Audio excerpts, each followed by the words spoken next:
Greetings, my name is Dr. Michelle F. Flowers, and I am a coordinating supervisor for Clayton County Public Schools in the Department of Student Discipline, Prevention, and Intervention. I'm excited to talk to you about Clayton County Public Schools School Safety Week, taking place from August 29th through September 2nd, 2022. Clayton County Public Schools is taking proactive steps to improve school safety as we realize the importance of creating and maintaining a safe learning environment for scholars of all ages. Without it, they are unable to focus on learning the skills needed for a successful education and future.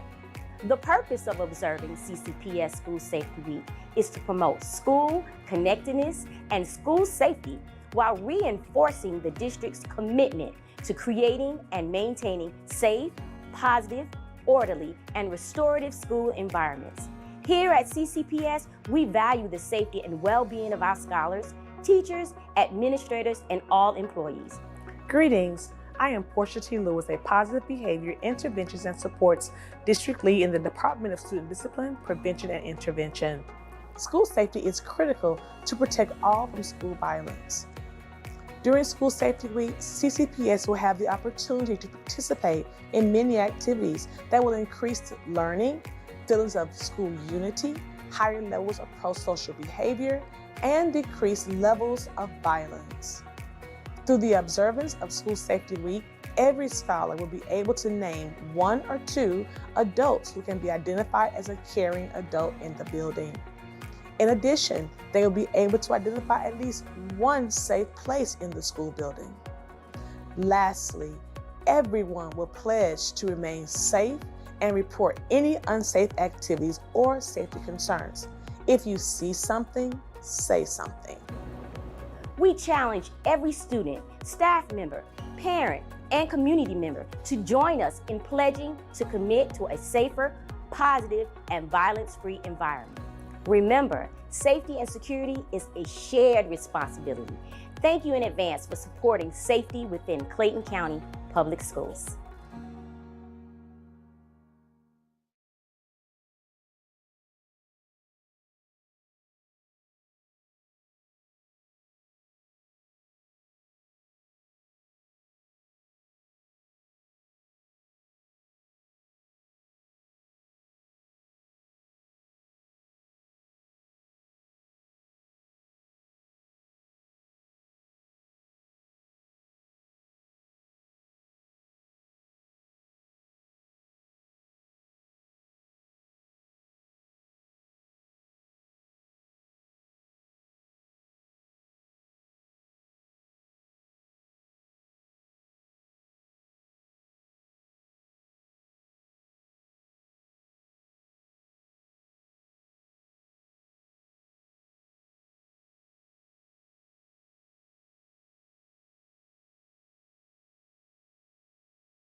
Evening.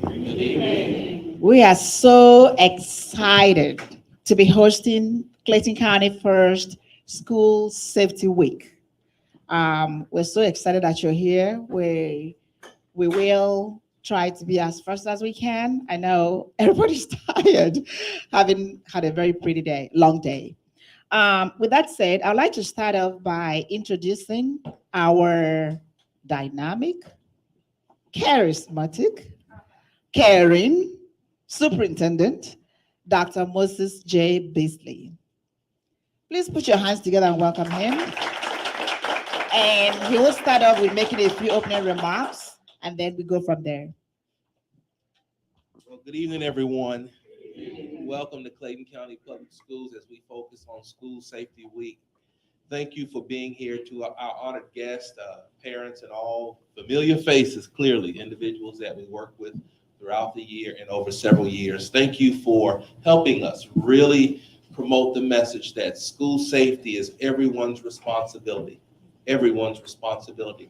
This is our week to really just focus on that message, get the message out to as many ears as possible, and I think most importantly, to mobilize people to take appropriate actions when they can, when they have the capacity to do so, to ensure that schools are safe for our children and for all of our employees. I believe everyone expects to go home at the end of the day every day. We want our children to go home safely and arrive at home safely, and we want our employees to do the very same thing. So with that being stated, I'd like to thank the Student Support Services, Dr. Abuna and her team. I see all the wonderful gray shirts. Did I get a shirt? I don't know. Okay, all right. I put my stake in for a nice shirt, but for the work that they're doing and I want to be very clear that the team is doing a phenomenal job working with the schools and the principals and the teachers, and most of all, our students. Our discipline data has improved every year, and it continues to improve. You know, we've seen a spike up in some areas, and most recently, as you all have heard, that we've had to address, but even after we addressed it, we've seen a trending downward. And we know that sometimes the schools just deal with whatever's happening in our society, right? So what do we have to do? We've got to create that buffer to the extent that we can and ensure that everyone knows that schools are sacred spaces. And we want our children to be in environments where they can learn and learn at very high levels. So again, our focus this week is on school safety. Everyone continue to do your part. We want to again thank the Student Services Division, our Board of Education, all of our honored guests here who you will introduce momentarily. But I want to acknowledge that we cannot do this work without all of you. It takes the entire village. Would you all agree with that? Yes. It takes all of us to do our part. So I look forward to hearing what the panelists have to say today, and I look forward to supporting whatever we need to do as a community to ensure that our schools always remain safe. Thanks everyone for being here today.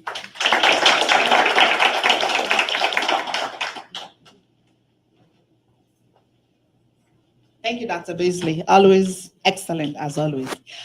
With that said, I will yield to Ms. Rice, our queen, not just the mistress of ceremony for the night, but our queen of ceremony for the night, to go ahead and introduce our community members.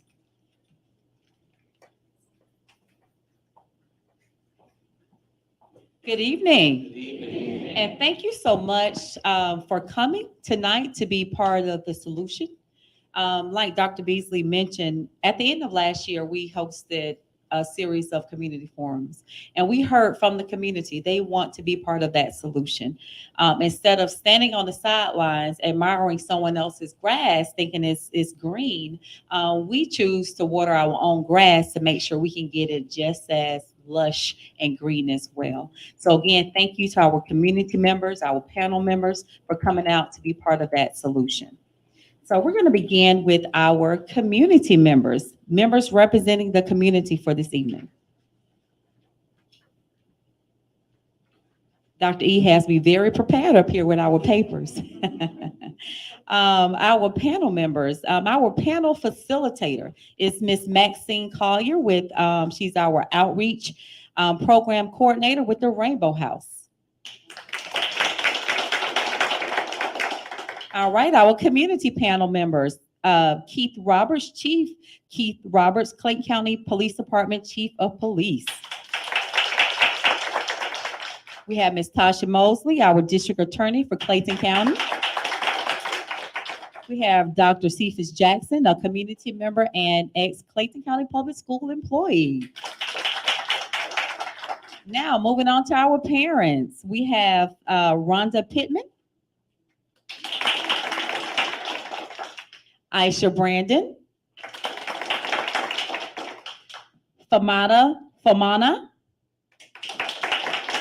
and Miss Mia Kimber. So again, thank you for taking time out of your very busy days to come and share some words of encouragement for our community, our parents, and our staff. So again, thank you.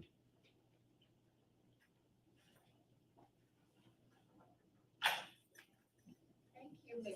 Rice, for that wonderful introduction. So we'll go ahead and call on Dr. Flowers just to kind of provide a brief overview of what we're trying to do here today. Dr. Flowers, over to you.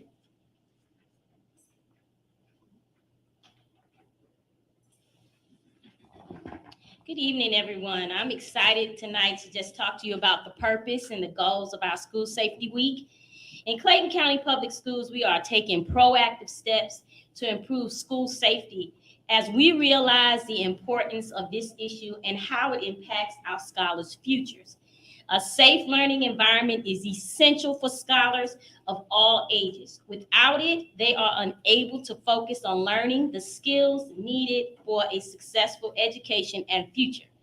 The purpose of observing CCPS School Safety Week is to promote school connectedness and school safety while reinforcing Clayton County Public Schools' commitment to creating and maintaining safe, positive, orderly, and restorative school environments that produce and nurture future-ready scholars and future-forward leaders.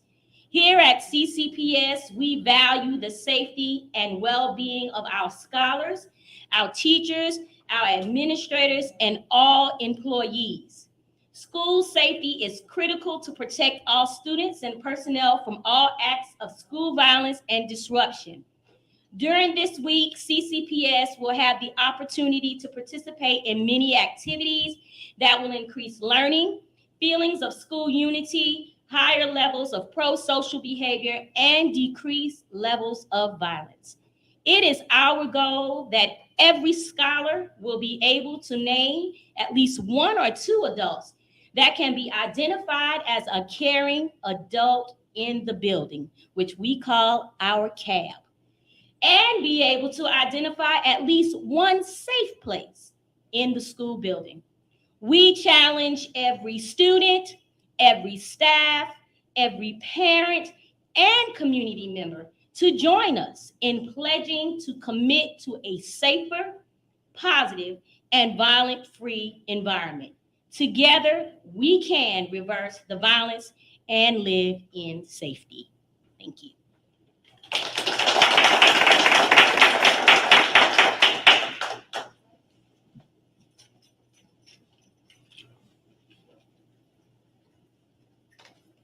All right, without any further ado, our facilitator for this evening, Ms. Maxine Collier. Thank you. Good evening, everyone. Good evening. It is so great to be here and to be a part of this first. I'm excited of what will come out of this evening. I believe that it's important that we are proactive, and I think when we are, we have a better chance at having solutions that are really applicable that we can actually use. So I'm excited about each of our panel guests that are here on tonight. Just a little bit about myself. My name is, again, Maxine Collier. I am the Outreach Program Coordinator for the Rainbow House here in Clayton County. Rainbow House is a private nonprofit corporation operating as Rainbow House Emergency Shelter for Children and Rainbow Connection Child Advocacy and Assessment Center. The Rainbow House provides services to shelter, champion, and heal abused, neglected, exploited, and abandoned children. We strive to provide peace and normalcy to children and their families so that they can heal. Tonight, I have the honor and privilege of hosting Clayton County Public Schools' first School Safety Week Parent and Community Forum. The dates are August 29th through September the 2nd. That has been designated as Clayton County Public Schools Safety Week. Generally, there are growing concerns about school safety in the entire United States of America. Specifically in CCPS, there has been an uptick in the number of scholars bringing weapons to school, including guns, hence the need for community action to stem this trend. The Bureau of Justice statistics show the following. 1 out of 4 kids are bullied. 1 out of 5 kids admit to being a bully, or doing some bullying. 43% fear harassment in the bathroom at school. 100,000 students carry a gun to school. 282,000 students are physically attacked in secondary schools each month. Playground statistics, every 7 minutes a child is bullied. Adult intervention, 4%. Peer intervention, 11%. No intervention, 85%. These are just some of the statistics that impact our nation and our school systems. Clayton County Public School recognizes that safe schools promote the protection of all students from violence, exposure to weapons and threats, theft, bullying, and harassment, the sale or use of illegal substances on school grounds, and other emergencies. The district is committed and dedicated to providing interventions and strategies that promote and prevent school violence. I'm looking forward to seeing what comes out of this week.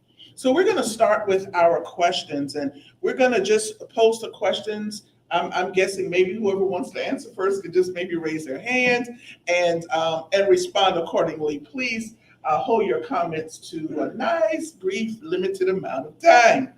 So our first question, we will start. That first question is, what are your thoughts on the influx of weapons in our schools? The statistics were staggering. What are your thoughts on the influx of weapons in our schools? Who would like to go first? Yes. It sounds like a Chief Kevin Roberts question. Of course, my thoughts are it's alarming and it's concerning, but I will say this, from a police chief perspective, it's indicative of what we're seeing throughout the community.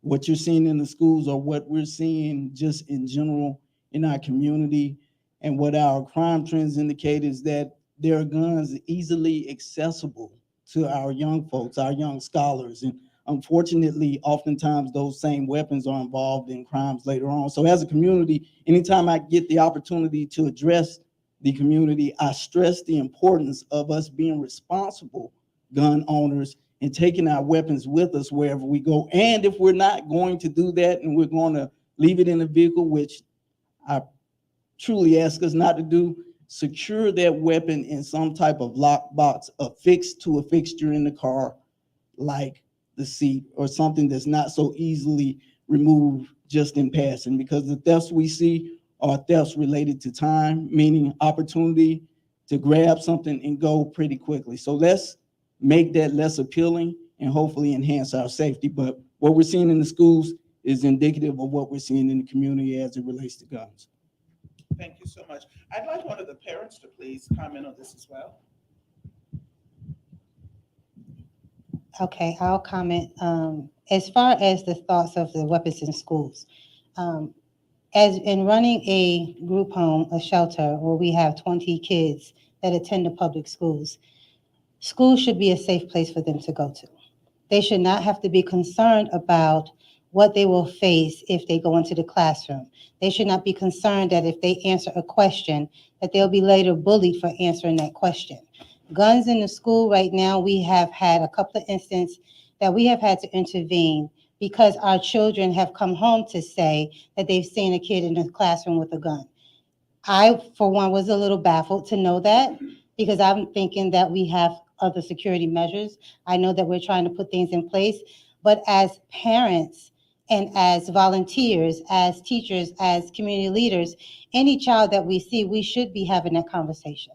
We should be having a conversation on where to go for safety. We should have a conversation on not and being brave about there should be no weapons and what can we do about it. Because children are coming home, and I know it's a question on here about mental health, but because of what they're seeing in school, the uptick on suicide is happening because there are weapons in the school. So as a community, I think this is phenomenal what we are doing, and that we all are here to make a stand against the violence in the school. So thank you. Thank you so much. Our next question, obviously will go to one of our parents. How can parents and guardians assist with the prevention of weapons in our schools? I would like to share on that. First, as parents, we should be aware of what our children are doing and who they're hanging around, and to be conscious of their activities and all the people they associate with. So basically, we just need to keep our eyes and ears open for our children, and just be aware and conscious of what they're doing, not just like let them go places without being supervised or not knowing where they're going. Someone else? Yes. I think most importantly, parents need to be parents and not their children's best friend. Unfortunately, we have gotten to that point where I want to be my child's friend. Friends cannot, they only provide advice. They can't listen to a child. Also, parents need to take charge of their homes and know what's it. The child does not own the house, it's your house.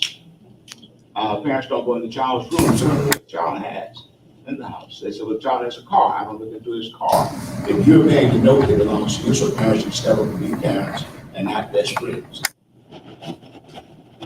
Anyone else? Okay, we'll go on to the next question. This topic is so vast, this particular question that I just asked, because the culture has changed so tremendously. So it's important that we also recognize that we need to have an opportunity to create and participate in programs that will help these parents, help the parents as well. So I just wanted to say that. What are some solutions that the community can provide to the school system with school safety, such as guns, weapons, fighting, bullying, and harassment? What are some solutions that the community can provide, which is what I just stated? I think as a community, we need communication is essential. Yes. If you see something, it needs to be reported. A parent alluded to the fact that her child came home and said, I saw someone with a gun at home at school. Was that reported? Parents should tell their children, if you see something with someone with something that's illegal, it endangers not only you, but everyone else. So you're not being a snitch. You're being a protector of the peace and tranquility of the school. So it's everyone's problem. And it can't just be settled by, it's not a school problem at all. Police department, they do a great job of community policing, making children aware of it, but communication is the key. And piggybacking off what Dr. Jackson said, communication is the key. Parents need to start talking to their children about guns and gun safety, weapons, bullying. It starts early. It's never too early to talk to a child about if you see a gun, go the opposite direction, go get an adult, that these are not toys.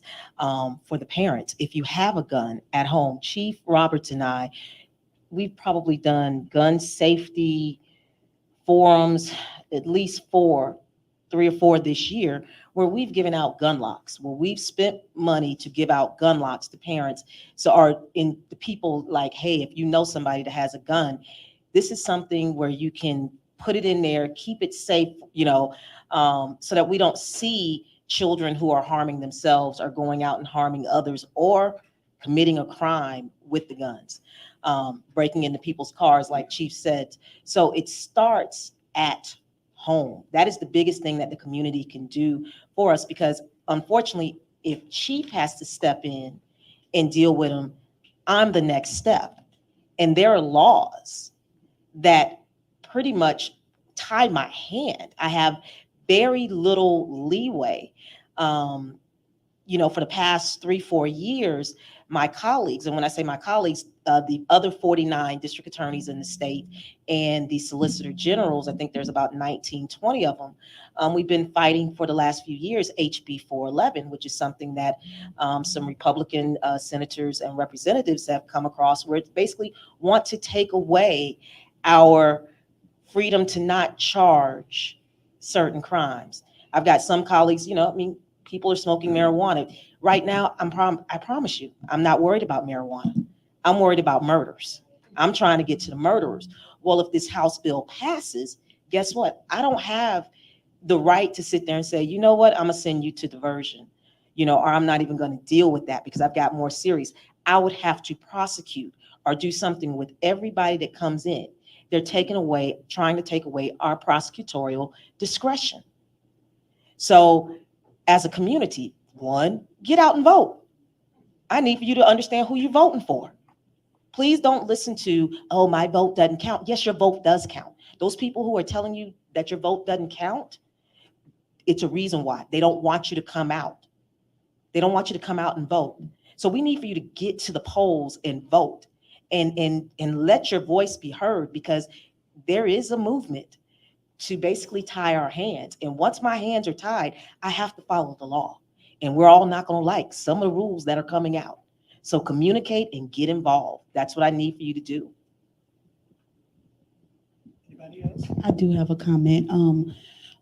Just a young lady and I earlier were just having a conversation about this topic, and we agreed that some of the community members are almost in fear of getting involved, if I must say. So they kind of turn like, oh, that doesn't bother me, or I'm not in that. So they don't reach out to try to help. But I do believe that if the community stepped in and kind of offered maybe solutions with good behavior or bad behavior. And I'm gonna say this: my daughter's in elementary school, and she's on the step team, and her step coach had a parent meeting, and she said that that they were the bridge. So if they were to get in school or anything bad behavior, then she came to practice, and they would further, it would be a consequence for bad behavior. So I thought that because she didn't have to do that. So I thought that was her saying, we're in this together. So I do believe that if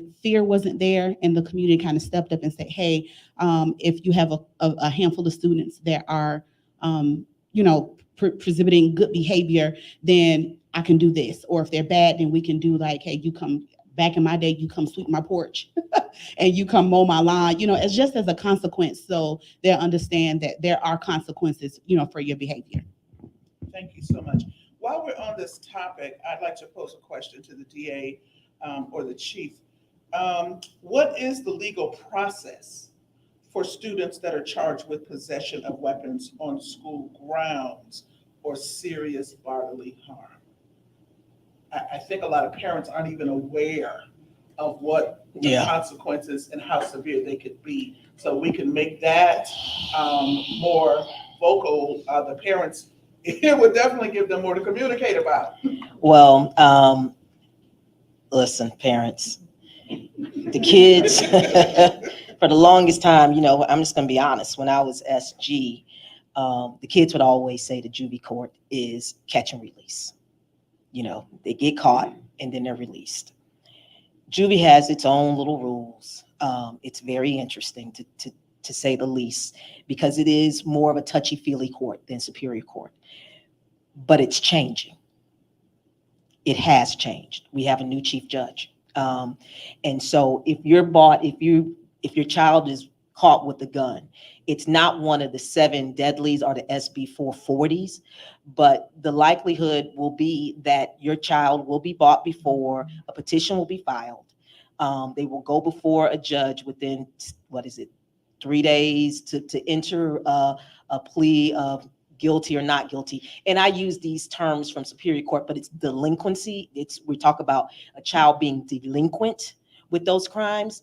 Then if the child is not a repeat offender, let's put it this way, somebody that they see on a regular basis, it's gonna be like, why do you have this gun? Try to provide services, because there's always a reason. You know, is the child in fear? Is somebody saying, I'm gonna jump you? Or, you know, they've got a gun and they're just trying to protect themselves. So they will go to that root of the problem, because we might have to do wraparound services, which are children in needs. We call it CHINs. So we start those wraparound services and providing those services to the children, because a child just doesn't carry a gun. They're not a police officer. So the punishment in that instance will fit the crime. It's not something where you need to pull the child into RYDC or off the streets or something. We have to look at it and make that determination. But if we get the ones that we get are usually people that are murdering people, then they become my problem. Even if they're between the ages of 13 and 17, they're coming over to me as an SB 440. So that's what, you know, a lot of people are like, oh, they're just 13. Well, a 13-year-old just murdered somebody. Yeah, you're going to be treated as an adult. That's where I get you. Juvie doesn't have a say in it. Juvie doesn't get to say, Tasha, we want, no. They've taken a life. Armed robbery. No, you've threatened somebody. So these are some of the SB 440 crimes that kids have been committing with guns or going up to him as a law enforcement. If they batter a law enforcement officer or with a gun, or even a school resource officer with a gun, that is an SB 440. That is not going to be in juvenile court.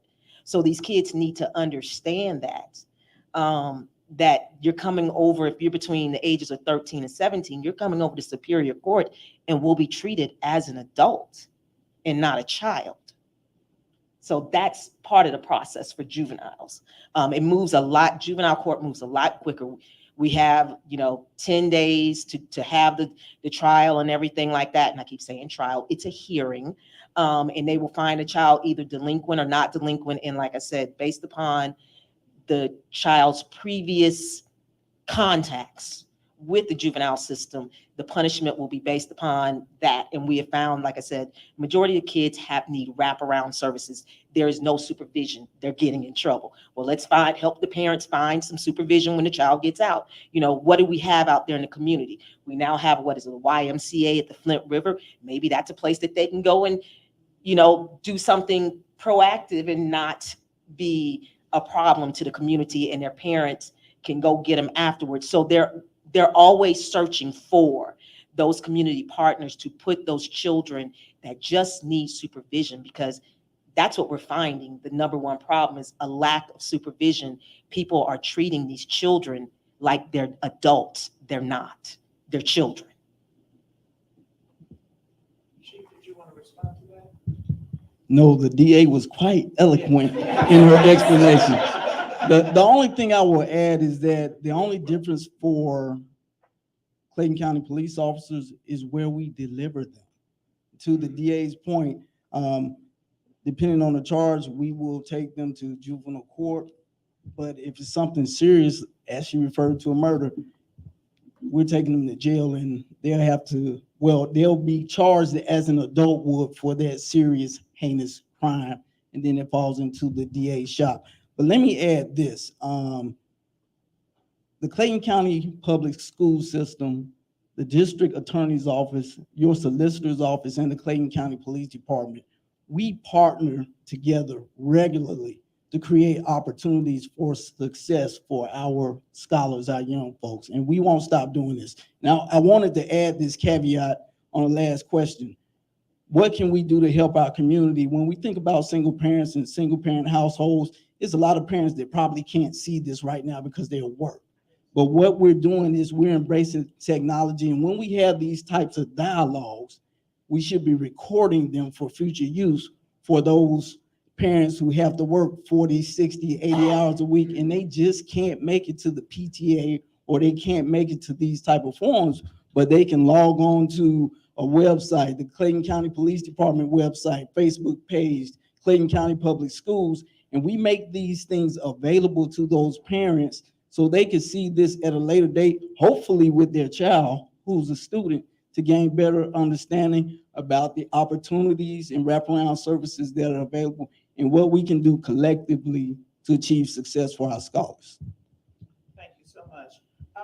I guess this really is a piece of what we were just talking about and what the DA clarified for us. So I want to ask now, that child that's in between, 14, did enough for consequences. Are there any additional support for students who commit the crimes, but that will provide them an ability to rehabilitate, to be restored, because they are, as you said, still children? Oh, yes, that's what juvenile court is for, guys. Juvenile court is about the rehabilitation. Nobody wants to lock a child up. We don't, because we know that the longer they're restricted, the sooner we get them into the big house and we restrict it, we know the likelihood is we've lost that child. That at no point in time, that child's going to grow up in prison. It's going to be hard when and if they ever come out, and will not be a productive member of society. So juvenile court is about rehabilitation. The laws are all about, it is all about those wraparound services if they need, if they find out the child has some mental issues, because you never know, like I said, what's going on. So they make sure psychologists, psychiatrists, making sure they get the medication, that probation officer checking in to make sure the child is taking the medication. A lot of times, some healthcare stuff, basic healthcare, head to toe, physicals, getting that child to that doctor, making sure the child, because you just never know. So they're responsible for the wraparound services, the counseling, talking to that child, getting that child with a psychologist or a psychiatrist, working through their anger issues, because a lot of children have anger issues and they don't know how to talk. They've never been taught how to talk things out. These kids are on computers so much, on their iPads. I mean, it's funny, but it's sad. I mean, I handed my great nephews a Time magazine and they started swiping like it was an iPad. I just wanted to see, because I saw it on YouTube, and I was like, gosh darn, they really do. And I'm looking at my niece like, no, y'all need to give them a book, so that they can, but just imagine you don't have those social skills. We didn't have computers. I remember when the Atari, 2600 came out, it burnt and had the ping, ping, ping, and it was on my mama's good console TV. My mama got mad because the little ping, ping thing was burned into her screen. She said, no, baby, get outside. Go outside and play. And then she bought me a little black and white TV so it could burn in. But the kids nowadays spend so much time on the computers that they don't have the social skills that you and I got. We got into those arguments with our next door neighbors, and you might be mad, you might even scream and yell, but you walked away and you were friends an hour later, maybe it took the next day, but we didn't pick up a stick. Maybe sometimes people did pick up a stick, but it was a fair fight. Everybody could walk away and come back the next day. Nowadays, they don't know. They get so angry and so frustrated, they lash out to the point picking up a gun, stabbing somebody. It is to the point of no return. It's almost, sometimes I get the feeling that they think there's a reset button, and it's no reset button. I mean, we had a child one time, sitting there going, well, when am I going home? It's like, baby, you killed somebody. You're not going home. But I can go home now. No, you don't get to go home. And that hurts as an adult, seeing that, because you realize the bulb is not clicking, that they have taken a life, and it's not that they get to go home. Mom, Dad, when am I coming home? Baby, we don't know when you're coming home. So they just don't have those skills. So we have to get them outside more and play and teach them. Parents, teach them, and don't teach them to always swing unholy hands. Teach them how to talk things out, to walk away. It's okay to walk away and live to see another day. That doesn't mean you're weak. It doesn't. It just means you're smart. You're trying to get to the next day and be able to talk these things out. I think a lot of times our parents are telling them, swing, don't walk away, don't, I mean, they listen to us.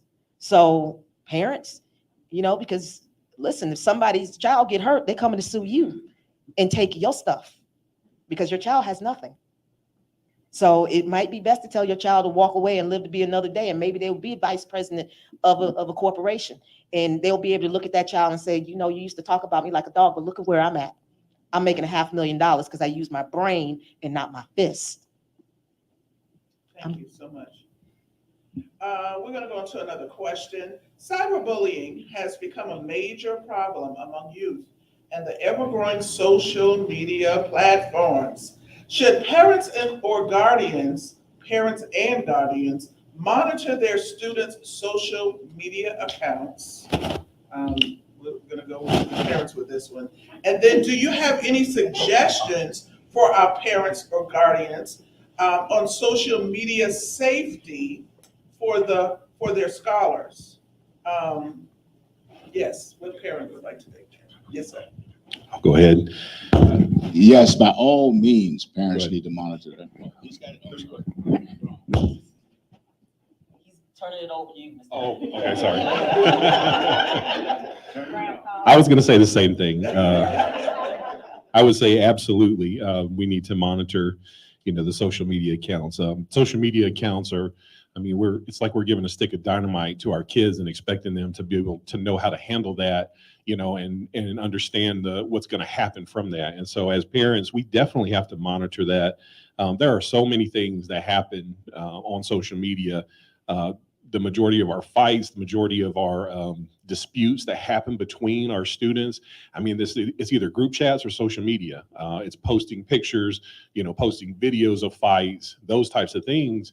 And our kids are laughing and they're entertained at it, but then they cause issues with each other. And then and just like they were just saying, they don't have those conflict resolution skills to be able to work through what those issues are and actually come to a resolution. And then they feel embarrassed because a kid might make a comment, they feel disrespected. And of course, those are legitimate emotions, but they don't know how to deal with those emotions, and they don't know how to deal with them in front of the entire world on social media. That brings that whole new element to them. And so I would definitely say create fake accounts as parents. Don't just have your account, but create fake accounts. Create fake accounts that you follow their friends, because a lot of times your kids have a second account. They have what they call a spam account, okay? And so they have their account that all their family follows and everybody knows. Then most of them have that second account or that spam account that might be a group account with several of their friends that they all run together and they all put things on social media. So I would definitely say inspect those, pay attention to those, be a part of their friends, follow their friends, so that way you can see things that are happening. And I would also say understand too that even if you take your child's phone, there's a good chance they have a second and a third phone, because there's a lot of students who, when you trade in those old phones, or you don't trade them in, you buy a new phone and you keep your phone. A lot of our kids will keep those phones and they'll sell them to each other and pass them around. So when their phone gets taken, hey, I've got this burner phone. As long as I got Wi-Fi, then I'm good. I can play on social media. But if I don't have Wi-Fi, obviously I can't do it. But so you got to pay attention to those types of things and just know, your kids are smart. They're going to be kids. They're going to do things like that, but they're going to find ways around. And so you got to be smarter. You got to be a step ahead. And that's, as parents, that's one of our charges that we've got to do. We've got to be a step ahead. And I know we're not comfortable with the digital revolution, but we've got to move in that direction in order to help our kids.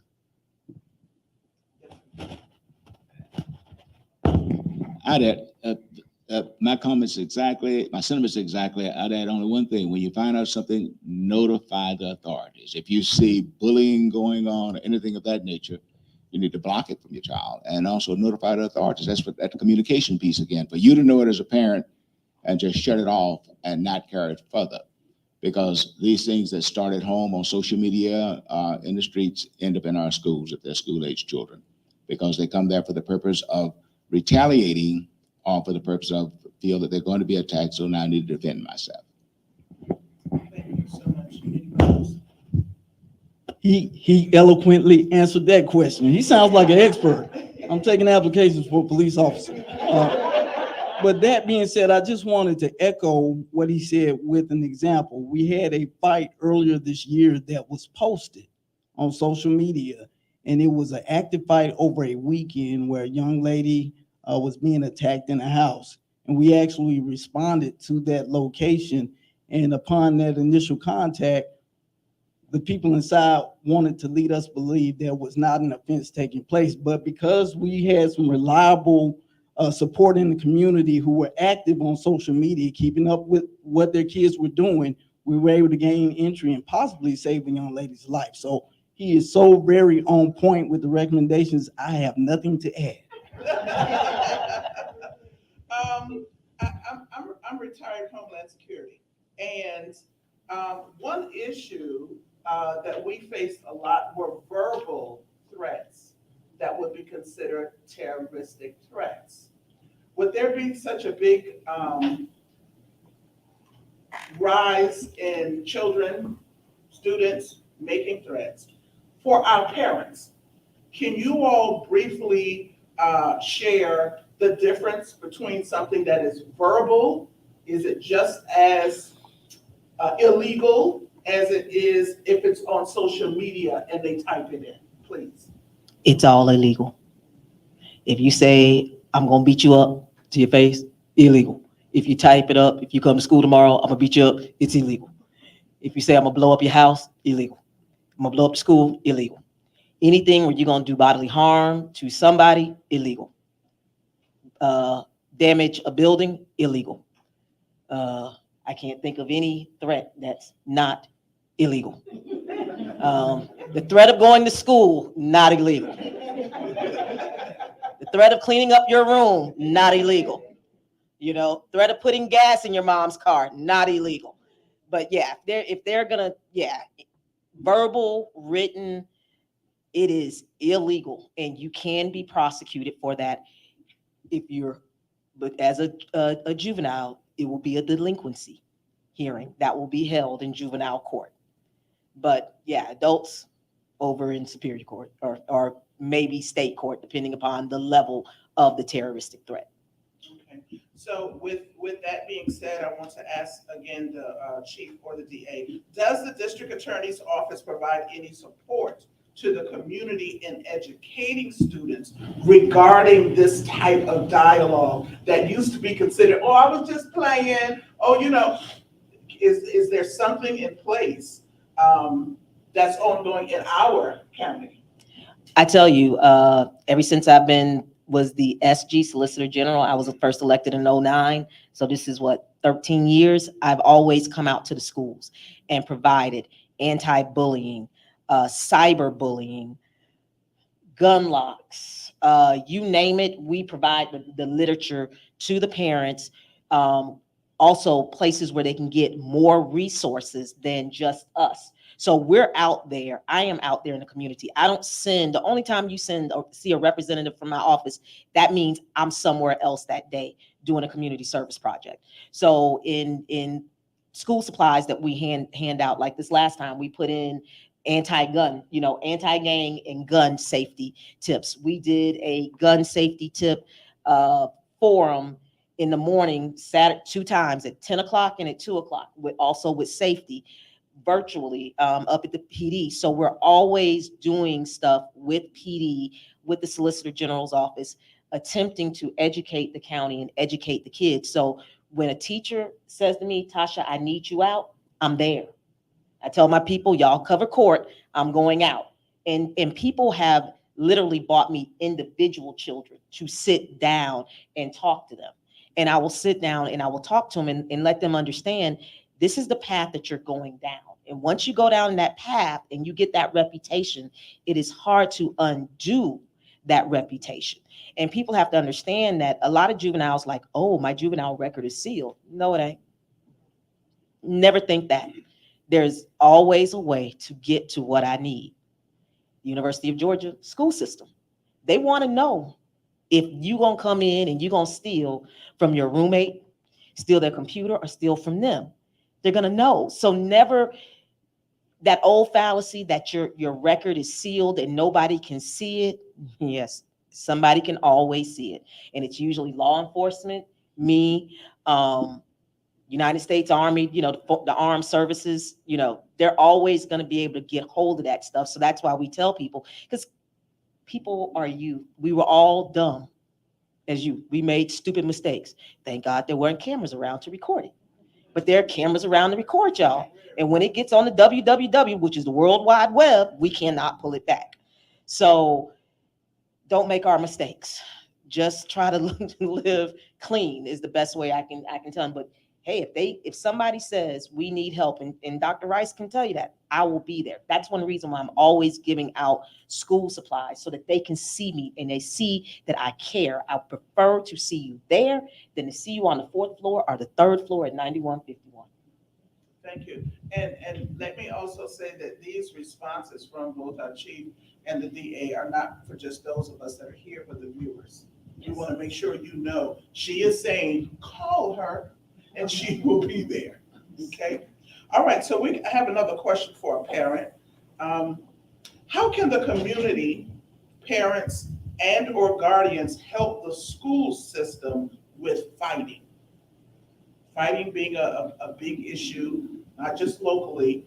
How can the community, parents, and I like to pose this to the parents, how do you engage your children when it comes to this that's becoming more and more prevalent? I guess I'll take that question. The way that I do it as a foster guardian, I'll say that, foster guardian. When the kids come home from school, we are in their face. We ask them, how was their day? When we hear conversations going on when they're eating or they're playing and they're talking about someone was fighting or someone's going to fight, we ask the question. Because as the parent, we can't ignore it, because one day it may be them, or they may be involved in it because they're with their friends. As a parent, I would say we have to stop being afraid to ask questions to our children. We have to stop being afraid that we're going to make them upset. They're going to be mad at us because we're in their business. Because if we're not in their business, then Miss Tasha is going to be in their business and the chief going to be in their business. And then we're going to be begging them to say, that's not my kid. As a foster parent of 20 kids, we hear that a lot. And they're surprised that we have rules. So what does that say? Where they came from, they don't have rules. A lot of things were being allowed to happen. But as a community, your children may be with someone, they come to your house, sit down and have a conversation with them. Ask them how their day is going. I find it amazing that when we stop and talk to the kids about their day, they are so surprised. Because now they're saying, you really do care about what's going on with me. When I go to the office, sometimes I'll go back there and just sit with them and say, so what's going on? And then they'll pause and I'll say, I don't care what it is. And I mean that. So we can't say you could tell me anything. And then when they tell us anything, we want to discipline them and get upset. When you say anything, allow that to be anything. Because sometimes they're going to test you with a question or something that's going to shock you. And your facial expression, don't let it bother you. And you just be, okay, really? So tell me about that. Because then it's going to lead to what really is going on. I think I would also say, at least what we do is we give our kids a purpose every day. So when we talk about school, we've made it a point every day since they've been young. We have 2 in middle and high, and then 2 in elementary. But we say every day, why do we go to school?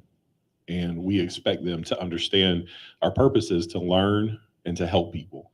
And so when we talk about fighting and bullying, if we see activities and we see actions by others that don't fall into those 2 categories of what our purpose is, then we expect them to take action by either bringing an adult into the picture, bringing one of us into the picture, bringing an administrator at school into the picture. And so we really try to give them a mindset of, when you go to school, here's what school is for. And this is what you focus on. And when there are things that happen outside of that purpose, then you have to figure out, does it equal and does it mesh in with what that purpose is? And if it doesn't, then there's a problem, and you've got to go ahead and give that over to the correct people to handle that problem. Thank you. With that topic of fighting and bullying and threats, this one is dear to my heart. How do you feel about bullying in schools, especially now, post-pandemic, with the rise of mental health concerns and suicide? It's impacted our county, it impacts states in this entire country. I would like to hear from this side of the panel, and then I'd like to hear from the parents, because I know when some of us were raising our children, we didn't have to find out the definition of mental health issues. We didn't have to worry about our child being diagnosed with certain issues that's now considered mental health, right? But post-pandemic has opened up a big thing. And it's impacting our children, it's impacting the parents, and on and on and on. So the teachers are facing that, the school system is facing that. So can we talk about, is the county coming together and creating solutions and opportunities to educate the parents, and what's happening in school to address it, other than saying they are bad kids? Well, I can talk on the Clayton County coming together. By law, I am the chairperson of the Child Fatality Review. Kind of rolls into then child abuse and sexual assault protocol. The worst day of the month that I have is the first Tuesday of the month, because that is the day that PD, coroner, Rainbow House, juvenile court, you name it, every provider, somebody from Clayton County school system. It is probably about no less than 20 of us on a Zoom. And we have to go through, and it's somebody also from defects, every case of child abuse, sexual abuse, and the ones that get you are the Child Fatality Review. And we have to figure out where we failed, where the system failed, and talk about what services did we not provide that child or that family, and then implement that. And we have to put out a report. Forgive me, there's so many reports that I have to put out to the state. But I think 1 September, like we have to go through, get everybody's signature, and the new protocol has to be signed and sent to the state by September 1st. I think we have to do our review and publish it in the newspaper by the 1st of July or sometime in July. So we're always meeting once a month on that Tuesday, and we're talking about that. And because we've had children to take guns and harm themselves. That's why we got on. Chief and I were sitting there going, we've got to get these gun locks out there. We've got to get these parents to understand, lock up your guns, put them away. 2, don't buy pellet guns, because, they have a little cartridge. You cannot tell pellet guns from a real gun. And, so we have these things. We put it out there. We put the information out there for parents, be it pamphlets, be it PSAs. We put it out there. But if they don't listen or take it, I can't make somebody do something. All I can do is put it out there. And I think we have done a valiant job. We've seen our deficiencies, and we go through and we talk through our deficiencies and how to solidify. And I mean, that's every community partner. And we're on that call from noon till about 3-4 o'clock in the afternoon, 4 hours. And I promise you, that is the most draining meeting ever, because the part that everybody hates is when you get to the Child Fatality Review, because you sit there go, Father God, we've lost 15 children. How did that happen? How did that happen? And you have to have those tough discussions of who failed where, how we're going to stop failing. And I mean, there's some screaming and there's some yelling going on. I don't even know. And there have been some phone calls to some higher ups in the state, because we've seen the failures, and you can't keep coming with the same excuse to these meetings over and over and over again, because somebody will tell you, you get one shot with me. That second shot, it's not going to happen. We're going to go to a next higher level. And so we are all about action and making sure, because who knows, that child that hung themselves or shot themselves could have found a cure for cancer, could have found a cure for AIDS. You just never know what resource has just died on the vine because we didn't do our job. We didn't think we had the time. We were tired. I think Chief will tell you, we never get tired. We can't get tired because the minute we tire, God help the community. The beginning of the question says, how do you feel? I feel like we all bear some responsibility. Every time an incident happens, we, the community, the police department, the DA's office, the solicitor's office, the teachers, if we didn't take action when we were notified that this child is a victim of bullying, or we said, it'll work itself out, and then it doesn't, we bear some responsibility. So with that, when the DA talks about the collaboration, and I do believe Clayton County leadership, the public schools, the partnership that we have, we make a strong attempt to get information out to as many people as we can, as much as possible. But to her point, it's never enough. There will be an incident. And when that incident happens, we all bear some responsibility. That's how I feel. So with that, I feel conditioned to, as the DA said, every opportunity we get, when someone makes us aware of a problem, we need to act. Students, parents, teachers, police officers, custodians. I don't know the correct term. I'm old school. It was custodians when I was in school. It's probably something else now. I apologize.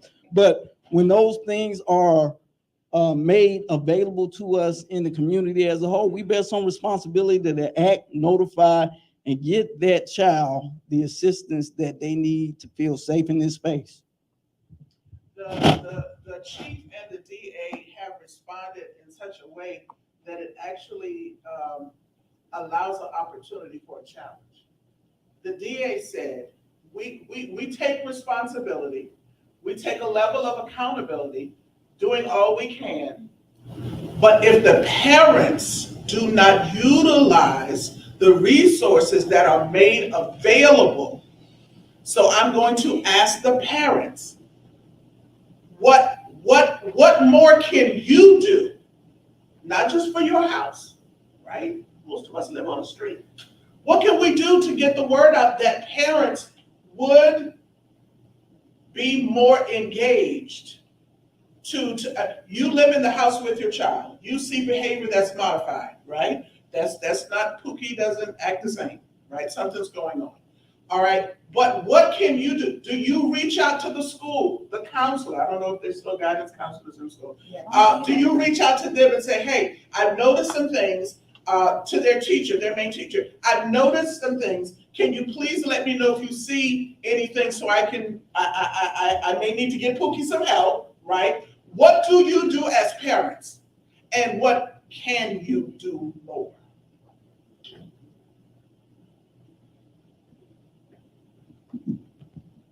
So I'll speak again as a foster parent to answer your question. Yes. When we see a change in the behavior of the kids when they come home, we're asking what's going on. And then they were contacting the school to let them know this is what's happening with their kid. Now, the school that the kids go to, we have a great relationship with the high school. They'll call us if they see anything going on with our kids, and that's what's important.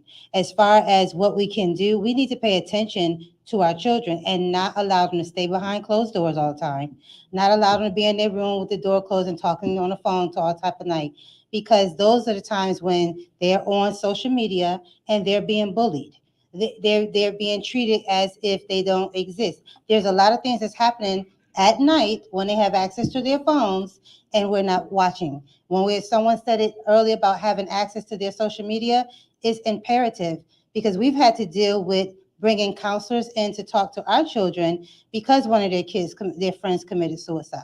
So we had to talk to them, and we let that be something where they have a safe place to come to, myself or one of the other staff, that they can talk about whatever. But as parents, it is imperative that we pay attention to the body language. Our children tell us what's happening if we are watching. They tell us what's going on with them if we do eye-to-eye contact and not on our phones. If we put our phones down and look at them when we're talking. If we get back to family dinner, time and no phones at the table, and we're talking to our children, because that's what's missing. And then they go and look. That's why they can easily get to gangs and other things, because they're falsely saying, I'm paying attention to you, because we as parents, we're not doing that.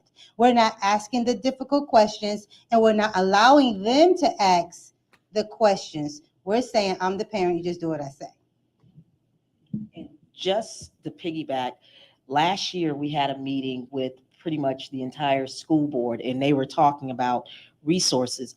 My victim advocate department got together and found every mental health resource that we could in the county and next door, and we put it on a little credit card size little thing and handed out to every school. We made paid for 53,000 copies. So every counselor in the school, if a parent called and said, hey, my child is going through something, I don't have any money, it's a sliding scale. There were so many providers on there that we handed out. That's the type of stuff. It's just, if they ask, there's some resources out there, but you have to open up your mouth and ask and go to the counselors, because when the counselors say, Tasha, we need this, it's like, okay, and we will get it done. I will find the money to pay for it, to get it done and get that out there, the information out there. That's what we're about. That's what prosecution is about. We're not here to put everybody in jail. We're here to make sure this community is whole, is safe. And if I can make sure that nobody commits a crime, that's a good day. That's a good day. That's what I'm about. So if I can help you, that's what it's about. I don't want to try those cases. A dummy can try a case, but getting out there and trying to prevent crime and help people, that's where the real work's at. I'd like to hear from my other parents, please. What can you do? What will you commit to doing beyond what you are already doing? When you engage with other parents, when you engage with those that are in your community, what more can you do? First, as parents, we should want to be volunteers. That's the first and most foremost thing that we need to do as far as being in our schools with our students.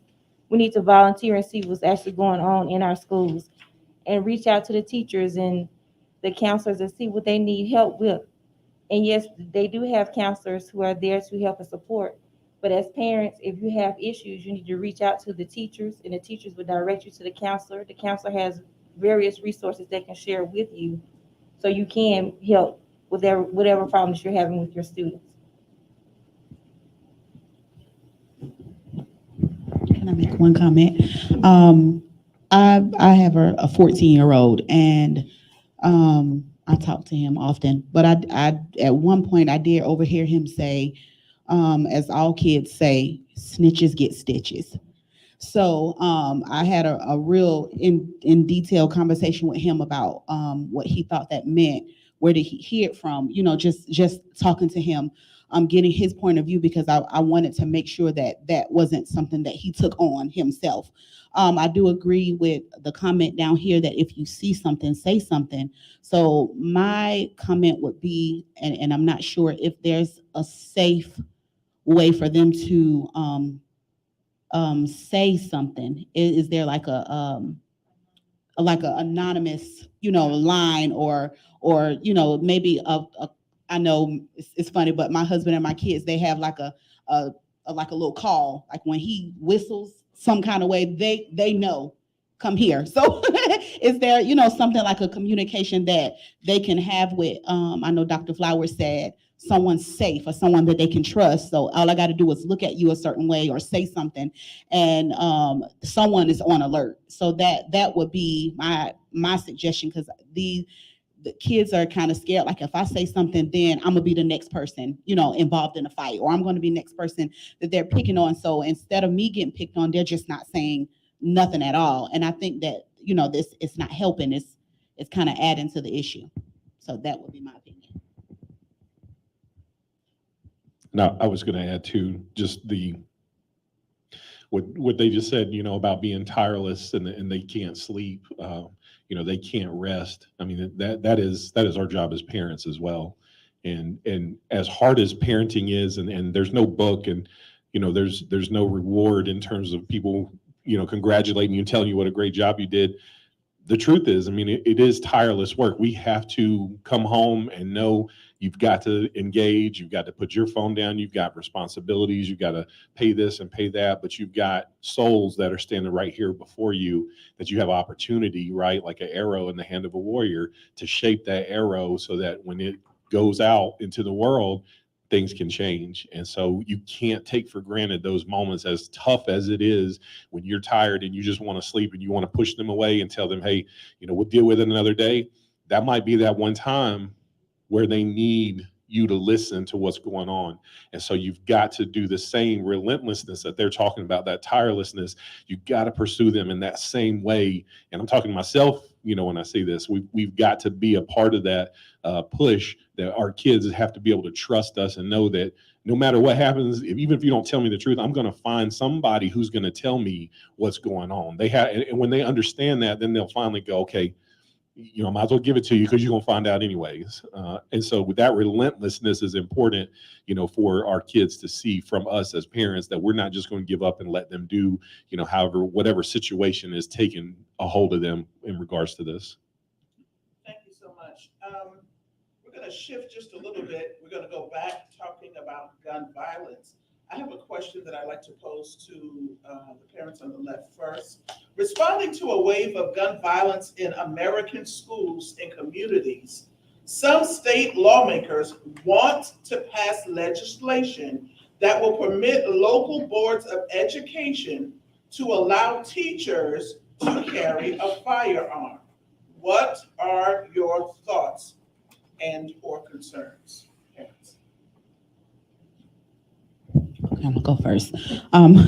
My thought first is, I really don't think that would be a good idea. But my concern would be is if a teacher is carrying a firearm, how easy it would be for a student to grab that firearm, and now they become the person with the weapon. So I think that would be a concern of mine, how easy a child could access that weapon, or if the teacher is trying to break up a fight, or just maybe leaves the weapon somewhere, or just how easy can another student get that weapon?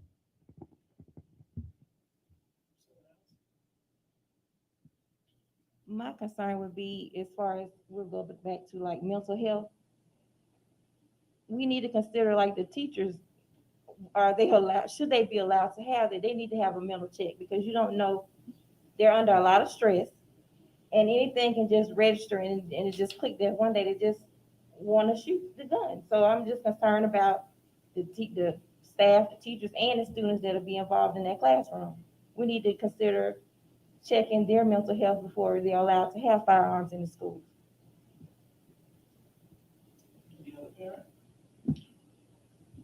I'll just say, I think the purpose of a school is to educate. And when we put guns in the hands of teachers, not that some couldn't be responsible, but we move away from what that purpose is. And so they have degrees to teach, they have degrees to educate. And I don't think that the guns really have a place for where they're at. I think there are other people who can help with that part of the safety. And I think our teachers can focus in on the teaching as opposed to that part. Yeah, I'd like to ask, or Chief, do you see us, Georgia, possibly going in that direction? I won't speak for the state because I'm always concerned about Clayton County first. And I would say this, I'm with our community. So what our community wants is where we would always support. But I'll add this. Police officers are always not going to want additional guns in the room besides their own, number one. Number two, any type of gun handling needs to come with some type of training and preparation.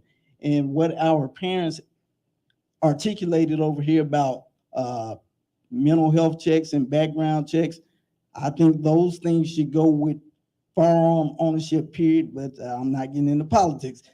That being said, I'll say it again, police officers are not gonna want other guns in the room if they have to come in, but any gun ownership should come with responsible training, checks, and as the parents over here said, our teachers are here to teach and our kids should be here to learn, and we need to create a safe space for them to do that without additionally loading responsibilities on them that are outside their skill set day to day.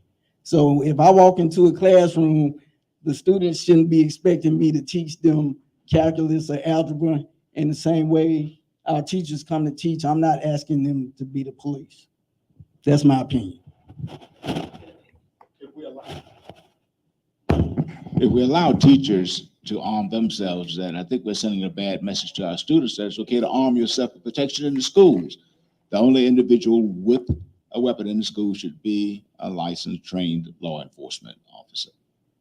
And we don't want to put that message out to children that it's okay to bring it by anyone other than those individuals. I agree with these two.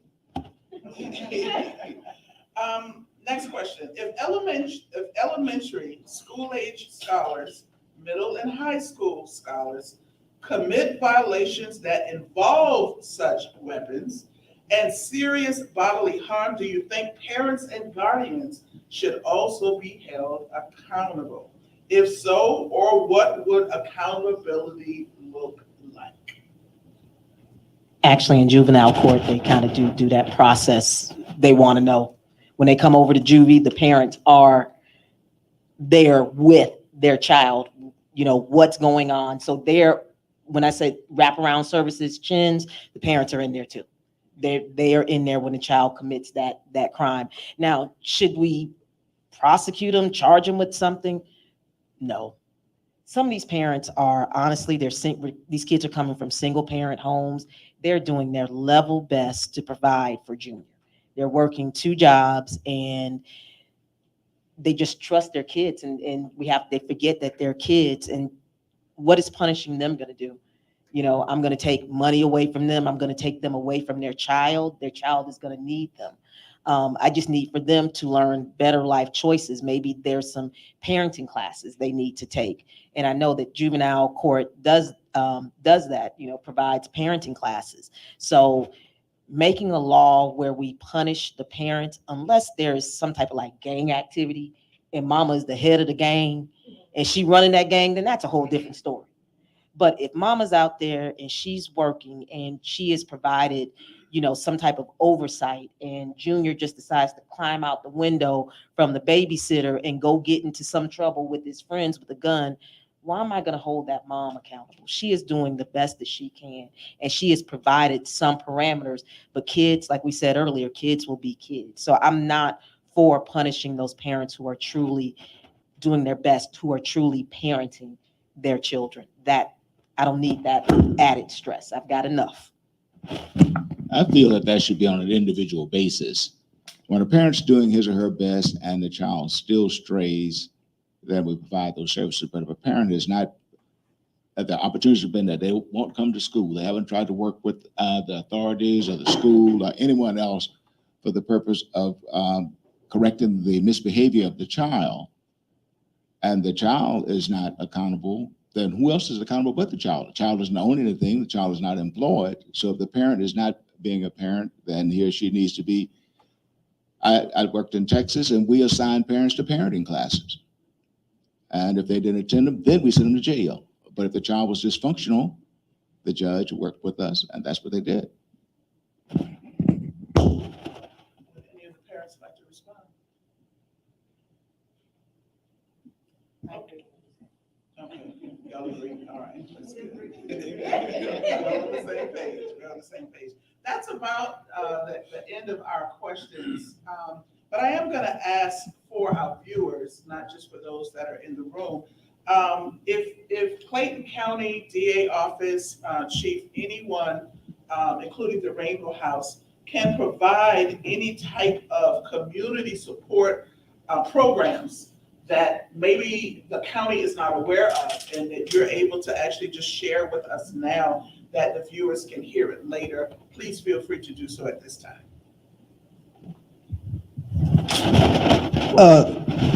Go ahead, Dr. Jackson. Well, the Rotary clubs do, the Rotary clubs, I think we have two in Clayton County, the Kiwanis, there are many other groups like that that will put people in the right direction. In fact, will actually pay for those types of services for people. Okay, I'm hoping you heard that for our viewers. Okay, anybody else?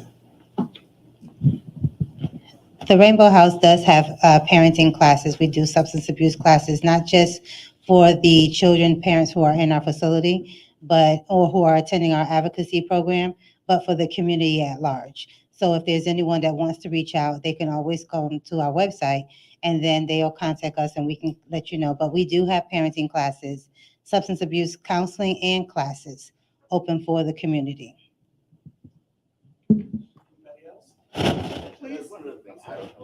I don't know how we're going to accomplish this, but every child in school needs a responsible adult that he or she can communicate with. And I think it's called in loco parentis. A long time ago it was called, but that's kind of going out the window because the parents are being the parents. But basically, if we in the schools can try and find those particular children and connect them with a responsible adult that they respect, that they admire, that will work wonders with them. We've had instances where these individuals went into the homes. They carry the children to recreational centers. They involve them in little league athletics and things of that nature. But that solved the problem for some of the single parent moms who didn't have the time to get out there. And me with my old self, even went and coached a soccer team last year for little boys and was amazed at the children because of their lack of outdoor activity. I had many children that were 6, 7, 8, 9, they couldn't even run. And so again, a lack of outdoor activity and a responsible adult, I think will help us out tremendously. And you can find that many times through Rotary clubs and other organizations like that. And I think we have a concern on Black men. We have parents. You have a program where men go into the schools, Dr. Bees. I can't recall it right now, having a mental lapse, but they're out there connecting with an adult. Well, let's give our panelists a round of applause. Thank you all for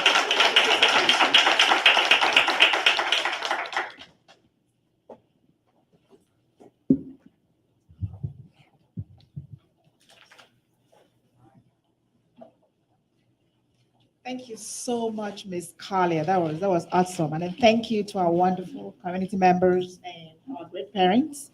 Thank you so much. We do appreciate you and the time that you're spending with us. So with that said, I will yield again to Dr. Beasley for opening, to close us out.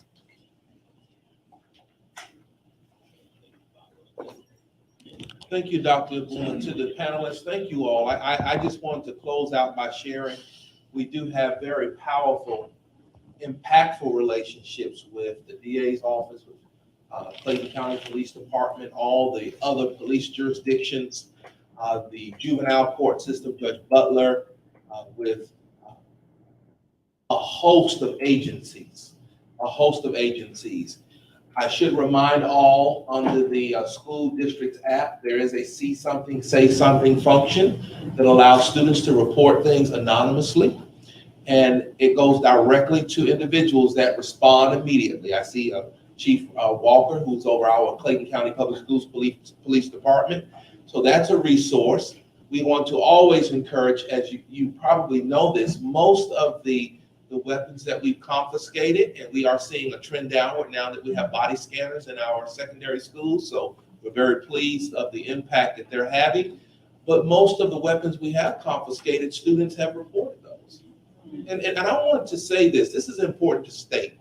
Most of our students do right and behave their best every day.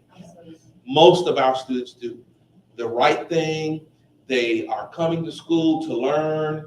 They are being responsible. They are reflecting their families, their community, their parents very well. Clearly, we have some challenges, but we have resources to help those challenges learn the skills that they need to learn in order to have productive lives. And so from our alternative to the suspension programs, to our behavior intervention specialists, our student engagement specialists, our counselors, our administrators, a wealth of resources. I'm looking at one of our principals, Dr. Jackson, a wealth of resources in our schools I encourage parents, counselors. We have, all of our schools are connected to mental health providers. Every school in this county connected to mental health providers. We have a circle of support process to ensure that we're discussing, identifying, discussing, and connecting students to resources that are on the campus and that may be beyond the campus. And so I want you to know here in Clayton County that if there are gaps, please let us know where they are, and I can assure you we will fill in those gaps. We are here to support our parents. We understand parenting is hard. Most of us are parents ourselves. We understand how difficult and challenging parenting can be. However, we also know it is a responsibility. Therefore, while it may be challenging, we have an obligation to do what we must do to ensure that our children are appropriately reared and responsible to become adults that we as parents would want them to be, and of course, very proud of.